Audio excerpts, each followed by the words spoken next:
It was established in 1188 under the reign of King Henry II.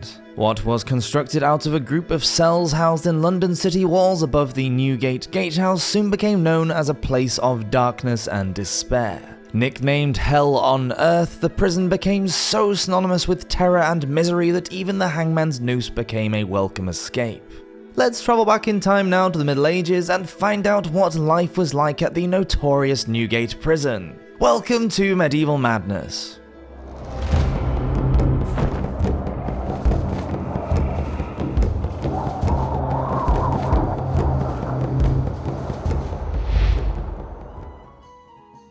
The prisoner at the gate.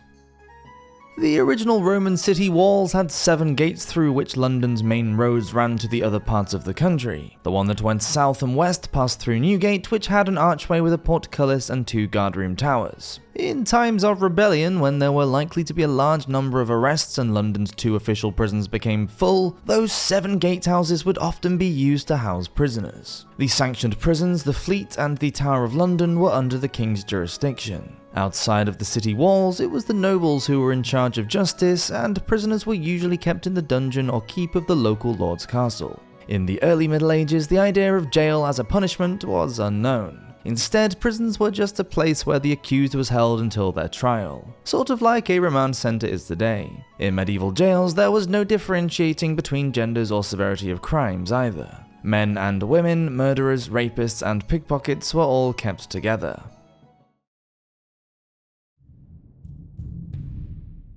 On remand. In 1166, Henry II brought in the Assize of Clarendon. They were legal reforms that gave the crown more control over the judicial system and transformed English law. Now, courts were organised in towns around the country and carried out trials by jury instead of the old trials by ordeal or combat. But where were the accused to be kept whilst they waited for their trials? In London, Henry decided that another jail was needed, so a piece of land was bought for £3, 6 shillings and 8 pence next to Newgate, where Old Bailey joins Newgate Street.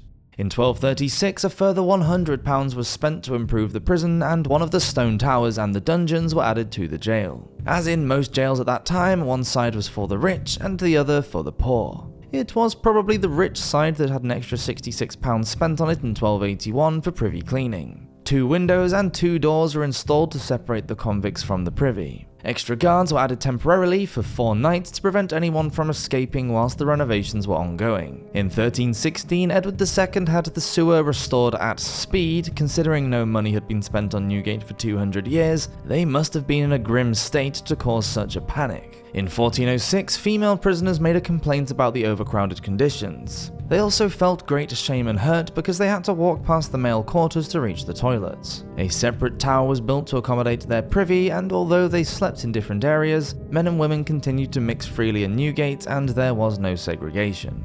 Inevitably, many women became pregnant whilst incarcerated, and it's impossible to know whether sexual relations were consensual or not. Women could plead to the belly and escape a hanging if they could prove a pregnancy, so it's plausible that some may have whiled away the long hours by trying to conceive.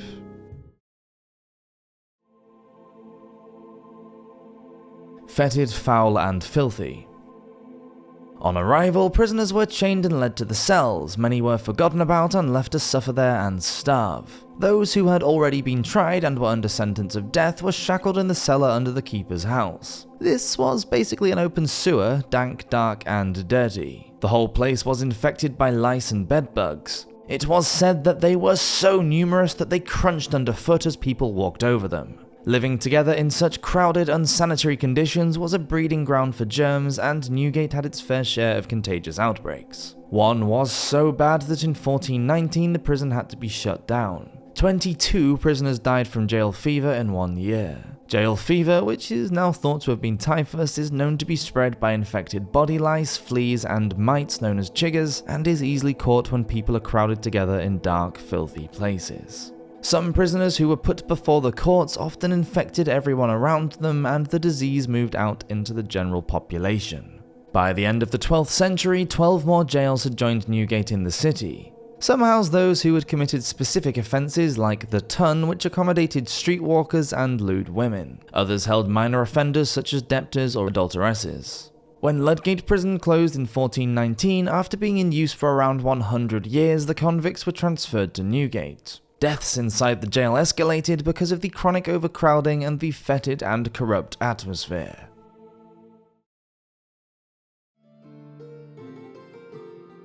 Money talks.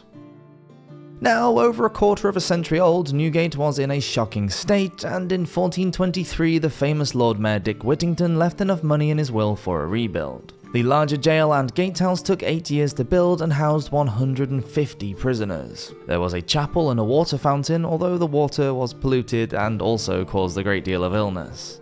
In the Middle Ages, the day-to-day running of a prison was done by a keeper. These men were usually greedy and brutal, and they were paid very little for a dangerous and thankless job. They also had to pay the turnkeys and maintain the prison out of their own pockets, so they certainly made the most of their position and often sold essential items to the prisoners at inflated prices. As is usually the way, those with money were treated much better than those without. Even those convicted of the most heinous crimes would be treated well if they could afford to pay the keeper. The accommodation around the gate was ironically for freemen of the city and other honest persons. This was the best area, and rooms with a window and a fireplace could be had for a fee. They were also higher up away from the stench. Major criminals and anyone regarded as a flight risk were kept in the dungeon holes underground. Common prisoners had to settle for sharing the cells on the lower floors. Some were kept on wards with no privacy at all. A fee could be paid to have a lighter set of shackles fitted or have them removed altogether. The keeper charged the gentleman 3 shillings a week for bed and board, although inmates could bring their own beds for free. Coal was charged at half a pence for a peck full and heaped up, or 2 pence for a bushel.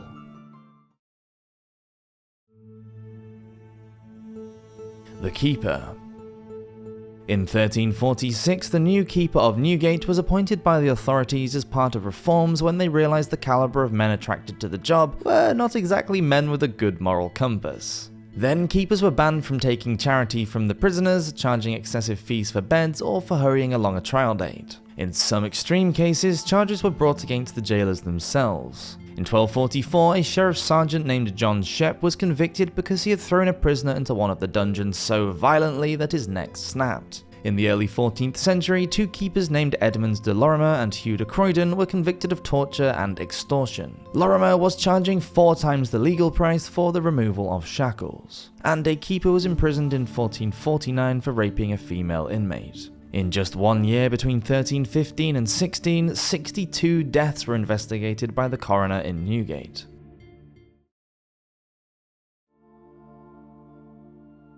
Inmates.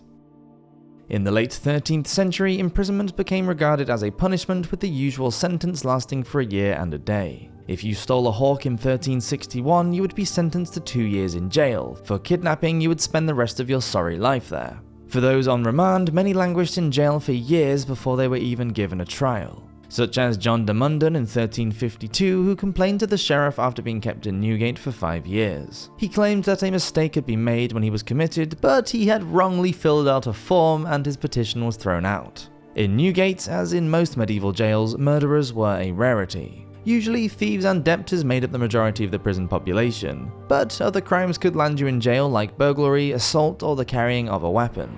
Drawing a dagger would get you 15 days, using it to wound would get you 40. In the 1320s, William at Seal, a baker, was found to be using moulding boards so that he could make underweight bread, but still sell it for the usual price. Seal was found guilty of the crime along with 11 other men and 2 women, and they were all sent to Newgate. Seal also had to spend a day in the pillory for his deceit.